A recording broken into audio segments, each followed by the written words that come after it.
¿Cuántas palabras tengo que decir para que esto sea un poema, una novela o un cuento?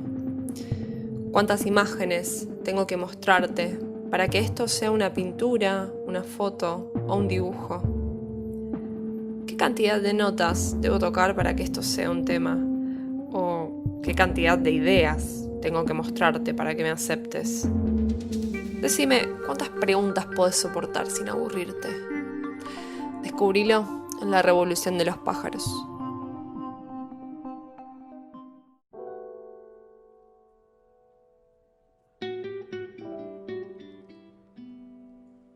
Bueno, voy a arrancar de una, ya estoy grabando, por ejemplo. Tengo en mis manos un libro de cuentos, que es la recopilación de todos los cuentos de Hemingway. Hemingway es un premio Nobel de literatura y el prólogo de este libro lo escribe Gabriel García Márquez, que es otro premio Nobel de literatura. Este libro tiene 600 páginas con todos los cuentos y es una ediciones de bolsillo que no es de bolsillo. Lo que sí es de bolsillo es esta hermosura que se llama Conurbano Fantástico, que tiene 50 hojas, nada de boludeces, y no tiene prólogo, ni tiene ni uno ni dos ganadores de premios Nobel de literatura.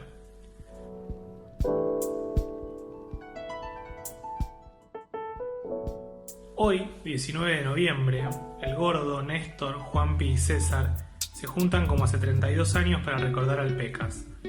La vida los llevó por caminos distintos, es verdad, pero por las dudas se siguen juntando los 19 del mes de noviembre a jugar a las escondidas.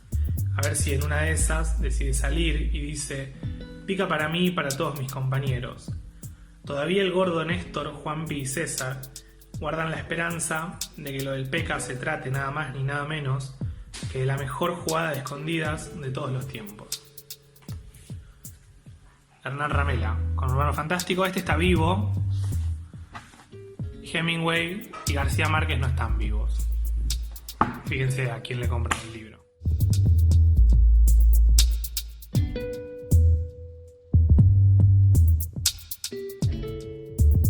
Hoy estoy con Hernán Ramela, un muchacho que en lugar de ser capitán de barco, eligió ser marinero. Creo que toca el ukelele, pero yo no sé si le pediría la canción de Feliz Cumpleaños. La verdad que no estoy segura si le gusta mucho. Y quizás, si su primer nombre es Darío, cosa que me puedo haber equivocado y la puedo haber pifiado, quizás haya jugado como defensor en Comunicaciones y Desamparados. Pero, como ya dije, la puedo pifiar y él lo va a confirmar más adelante. Hernán tiene un blog donde hay algunos cuentos y relatos de cuarentena, también tiene una cuenta de Instagram y que son lugares donde difunde lo que escribe, lo que le pinta y cuando le pinta.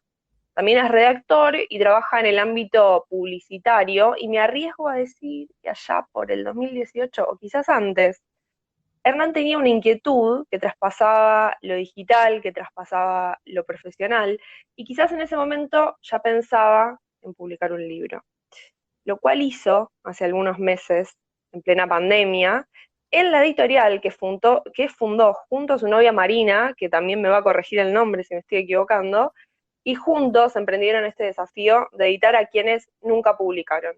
La editorial se llama Ineditados, y ahí se puede encontrar el primer libro de Hernán y de la editorial que es Conurbano Fantástico, una serie de poemas y también diría microrelatos que reflejan escenarios típicos de la vida de un muchacho o un marinero que entiendo se crió en el conurbano, justamente.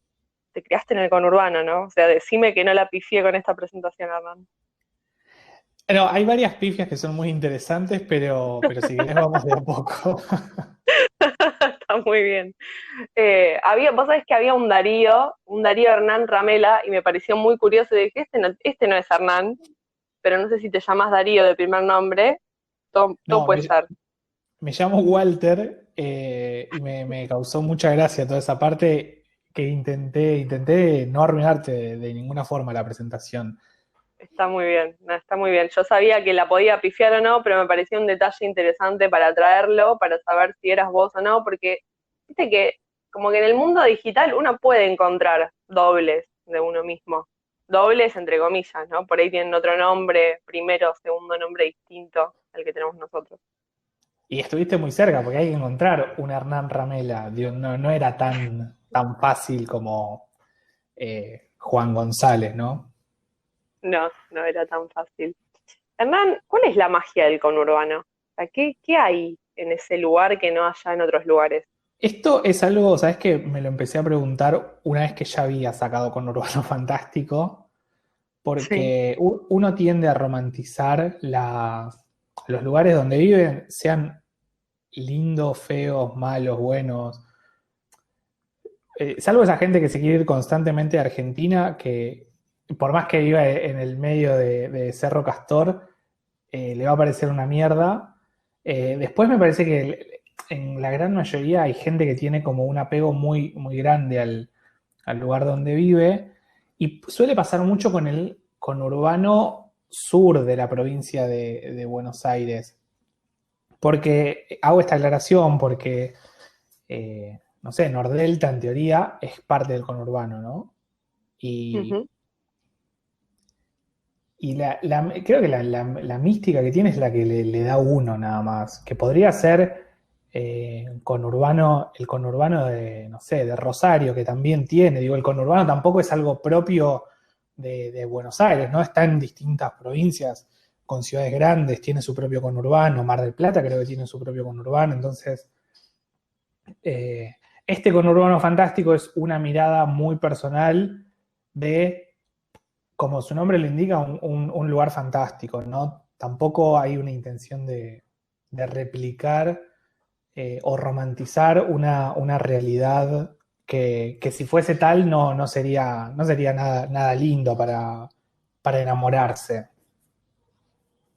Tal cual, sí, tal cual. Me parece que un poco, si bien tiene este nombre como conurbano fantástico, tenés incluso una manera de relatar, un poco viendo también lo que tenés en el blog o las cosas que subís por ahí a Instagram. Hay como una especie de relato que es muy, por lo menos para mí es muy directo, es bastante honesto y que en ningún momento por ahí sentí, no sé si una romantización del conurbano, pero sí un relato de la experiencia de alguien que vivió en este caso en el conurbano sur, para ser como más específicos, y todo lo que fuiste como experimentando en ese tiempo. Y me pregunté en algún momento si lo hiciste en formato, por un lado, poesía y otras cosas, por ahí las veo más como microrelatos, pero si lo hiciste de esta manera, porque los cuentos los publica Borges y no Hernán de Lanús, ¿puede ser? Sí, había algo gracioso en eso al momento de crear el blog.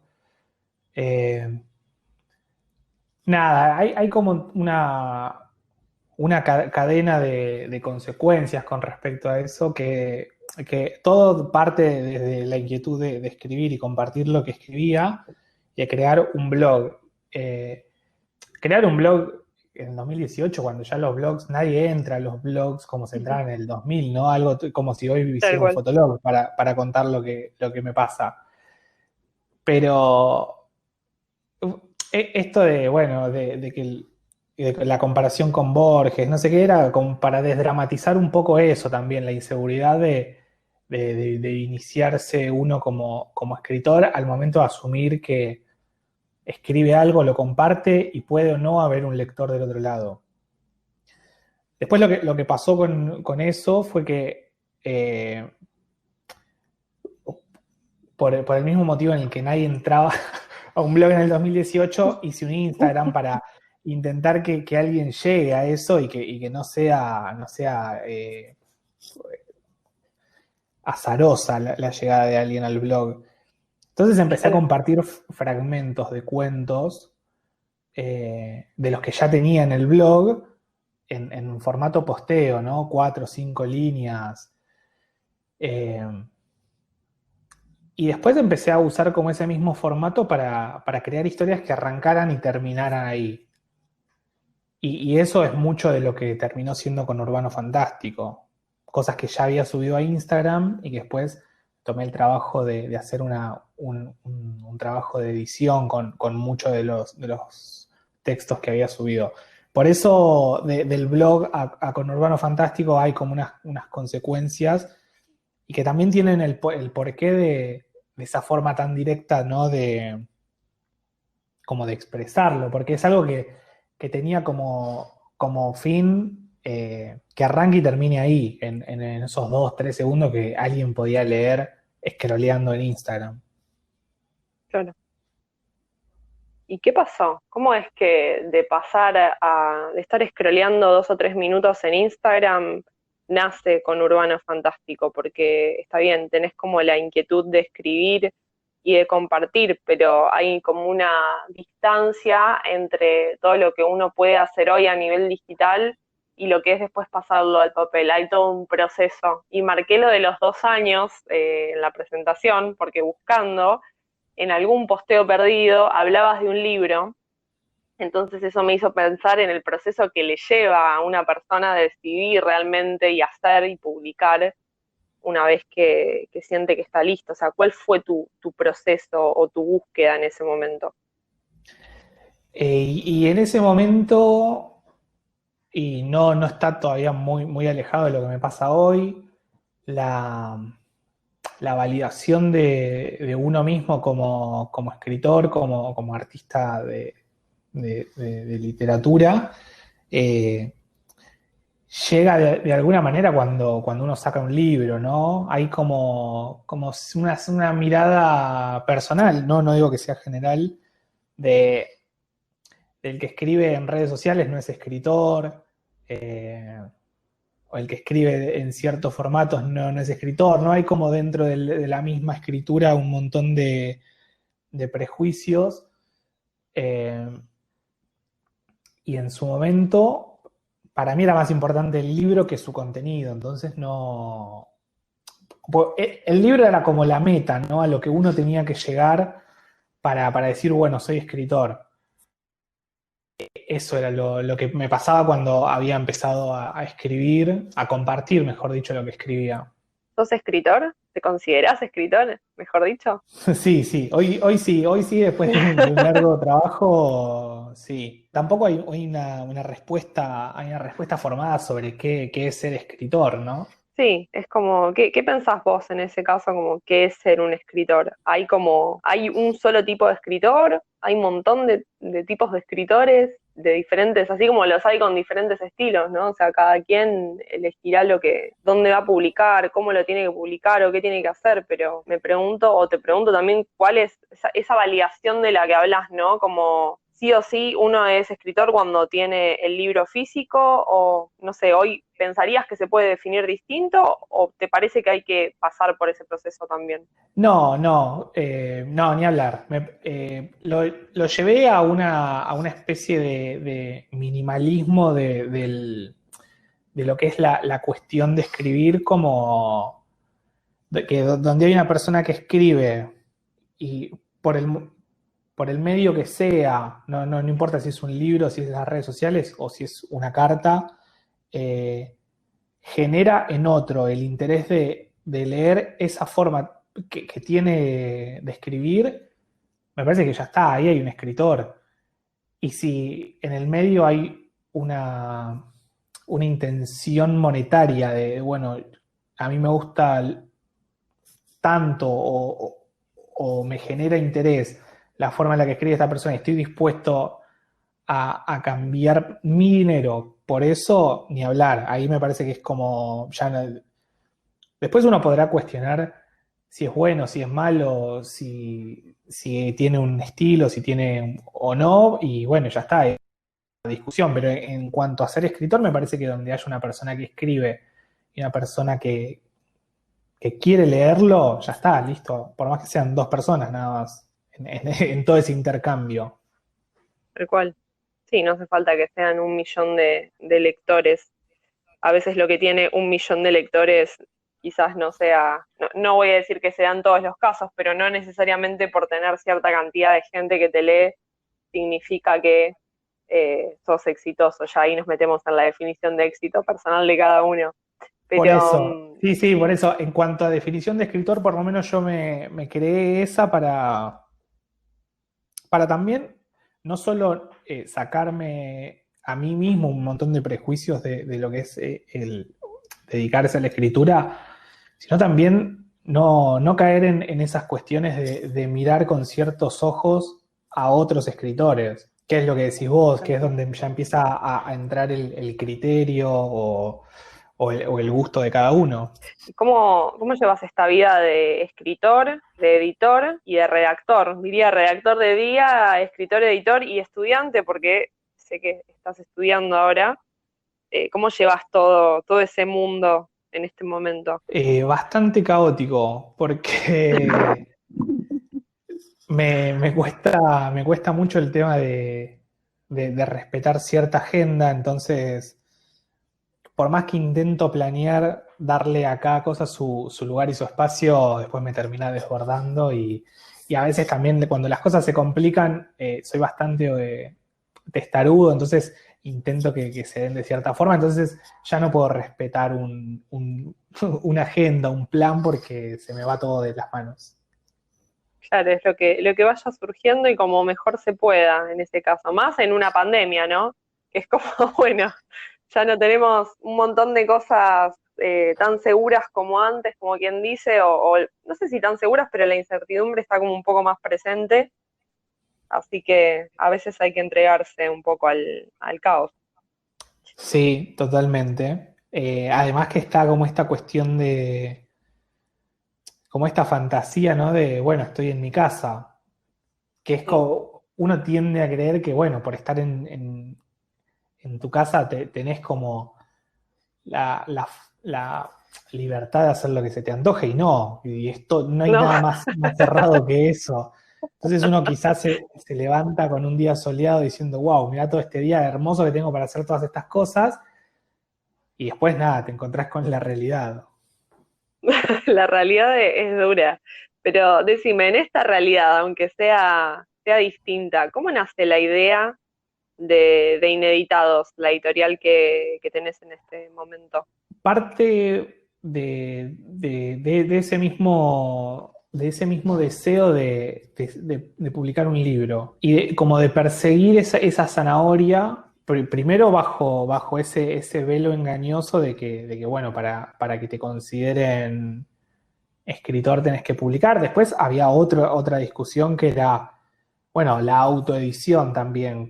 ¿Cuánta validación puede haber en editarse uno mismo? No hay mucha diferencia entre tomar esa decisión para editarse en papel que el mismo criterio que uno puede ponerle o no a las redes sociales para decir, bueno, hoy subo esto. Con la diferencia de que, bueno, en un libro todo eso queda en un papel y hay un proceso que es mucho más complejo que simplemente subir, si no te gusta después lo borrás. Con esas ganas de querer hacer un libro sin siquiera de vuelta, lo reitero porque no es poca cosa, querer hacer un libro sin tener el libro. De alguna forma ese capricho me llevó a sentar las bases de lo que después terminó siendo Conurbano Fantástico primero y posteriormente Ineditados. Porque yo lo quería hacer y ya estaba pensando en cómo hacerlo sin siquiera tener que editar. Claro, sin tener como el material y además esto de no hacerlo con una editorial tradicional. ¿Por qué esa decisión? Digo, está buenísimo? No todos los escritores, o sea, me parece interesante este punto, porque no todos los escritores dicen, bueno, voy a sacar mi primer libro y además lo voy a hacer en mi propia editorial. No es como lo más común o lo que más he escuchado por lo menos, pero me parece como muy interesante ese punto de decir, bueno, ¿por qué tu primer libro sale en tu editorial? O en una editorial que formaste en conjunto con Marina. No le pifié el nombre, ¿no? No le pifiaste, es Marina. Vamos. Eh, Ella ya venía ya venía adquiriendo técnicas de encuadernación hace un tiempo con otros Sí. fines, no con el de crear una editorial. Y, y bueno, entonces cuando a mí se me ocurre esta idea de publicar un libro, vi que lo que estaba haciendo ella no era muy distinto del resultado final de un libro que uno va y compra en una librería, salvando las distancias, ¿no? que hay entre lo artesanal y lo hecho de forma industrial. Pero el resultado era el mismo. Vos abrías el cuaderno que hacía ella y era un libro, de alguna manera. Los principios de encuadernación eran los mismos. Y entonces ahí estaba un poco la cuestión de hacia dónde encauzarlo. Y cuando decido qué poner en ese libro que venía pensando hace tanto tiempo, nada, me di cuenta que era algo como, no quiero caer como en esa cuestión de decir como que, oh, que era medio loco, era medio disruptivo, no sé qué. Como bien lo dijiste vos, con Urbano Fantástico mezcla por momentos formatos de poesía, después formatos más de prosa que están como más dentro del microrrelato. Me da la sensación de que llevar eso a una editorial no estaba, no, por lo menos yo no lo tenía muy visto en otros lugares y sinceramente parecía visualmente como una recopilación medio así nomás, ¿no? de mis textos. Y atrás tenía mucho trabajo de edición, tenía varios meses de edición. No quise someter a esos textos de los cuales yo tampoco pretendía demasiado a todo ese sistema de llevar el texto a una editorial y librarlo medio a la suerte. Yo ya estaba decidido con que lo quería hacer. Y después con respecto a lo que decís de que no es algo muy común, yo creo que cada vez va a ser más común esto del ¿La escritor. autoedición? Sí, no solo la autoedición, sino la publicación artesanal. ¿Por qué? ¿Qué es lo que ves ahí? ¿Qué es lo que... La pregunta entonces es, ¿estás vaticinando el futuro de los escritores? Un poco de las editoriales también, no sé, como mitad y mitad. Sí, tampoco es que lo estoy vaticinando. Esto lo leí en un texto de Ulises Carrión, donde habla del nuevo arte de escribir. Y lo escribió hace 50 años, creo, lo escribió en la década del 70. Entonces, no lo estoy vaticinando yo. Yo quizás estoy tomando la posta de algo que vienen haciendo muchos escritores ya, que es algo tan sencillo como hacerse de los medios de producción para publicar de forma artesanal, en tiradas muchísimo más cortas de lo que podrían conseguir en ediciones industriales, pero es también una forma de comercializar su propia literatura sin intermediarios. Hay una realidad que es que el escritor que publica a través de una editorial no recibe un porcentaje por las ventas de los libros, pero bueno, es en el mejor de los casos, ¿no? Hay veces que Sí. los tratos son por cantidad de ejemplares o bueno, simplemente a veces es por publicar y ya. Entonces, de esta forma me parece que uno con ciertas herramientas y ciertas cuestiones que se pueden retomar de la edición artesanal que data de hace muchos años, se pueden traer hoy y nada, con muy pocos elementos se pueden hacer cosas increíbles. Eso es fantástico. Entonces, no es algo que esté vaticinando yo como el Nostradamus de los escritores. Eso es de la algo que yo literatura. ya tomé de... Sí, eso es algo que yo tomé de gente que ya lo viene trabajando hace un montón. De hecho, hay un montón de editoriales de carácter artesanal hoy mismo. Es un poco también esto, lo que son las editoriales, ¿no? Como estos acuerdos que a veces tienen, no solamente para los escritores, me pasó en algún momento de escuchar a una amiga que editó un libro con una editorial y a la persona que se lo ilustraba le dieron canje, es como... Depende del contrato que tengas, ¿no? Con cada editorial, pero la valoración que la editorial le da a la gente que está produciendo lo que a ellos les va a dar ventas también es como un punto interesante para reflexionar sobre dónde uno quiere publicar y con quién. No todas las editoriales obviamente son iguales y cada una tiene una manera de focalizar a la gente que crea la obra en sí. Justamente por eso para mí es importantísimo que cada vez suceda más esto. De gente haciendo libros en sus casas. Digo, no importa si son tiradas de 50, 20 ejemplares. Creo que hay hasta editoriales que hacen un trabajo tan perfeccionista, tan minucioso que hacen tiradas de 10 ejemplares. Porque usan tipografías móviles, entonces recrean el texto de cada página, tipografía por tipografía. Después, en ese rango de tenés de todo. Pero, y no voy a hablar mal de ninguna, solo de los dos grupos que se adueñan de casi todo el mercado. ahí sí tengo un problema ideológico. Después con el resto no, pues son tipo de medianas a pequeñas editoriales que no mueven la aguja del Claro, ya mercado. va por otro lado, pero sí, siempre hay, ¿qué será, no? Esta manía del ser humano de querer como monopolizar, quedarse con las cosas, adueñarse de un mercado, no lo digo solamente en el mundo editorial, creo que sucede en diferentes ramas, en el mundo en general. Sí, pasa en todos lados.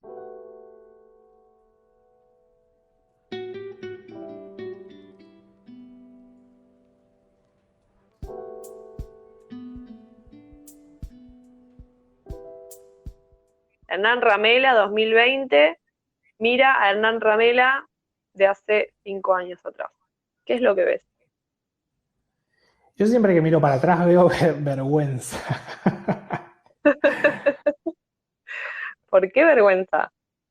Y porque yo siento que estoy, digo yo por hablar de mí, pero creo que es algo inerte de todos, ¿no? Que como que cada día uno intenta ser mejor, intenta adquirir nuevos conocimientos, nuevas herramientas, incluso en las cosas que a uno le gustan, trata de perfeccionarse. Entonces, siempre que miro para atrás, veo una versión de mí que ya no me gusta, ¿no? Una versión desactualizada de mí, con la que me es muy difícil mirar con cariño. Sí puedo ver de acá hace 5 años una persona que está queriendo tomarse en serio la actividad de escribir. ¿Y cuál es tu revolución? No tiene que incluir pájaros, así que no. Y mi revolución es esta, tener los medios de producción para editarme a mí, editar amigos, editar gente que quiero editar, no conocidos, también digo, generar un espacio nuevo para autores inéditos me parece una gran revolución, porque como autor inédito que he sido, siento esa mirada de uno mismo, ¿no? Que se pone en el lugar de, uy, no edité, uy, me gustaría sacar un libro, no sé qué puerta golpear. Bueno, abrir un espacio editorial exclusivamente para escritores que nunca editaron, me parece una gran revolución. Y tener los medios necesarios, por más rudimentarios que sean, para hacerlo, me parece una gran revolución.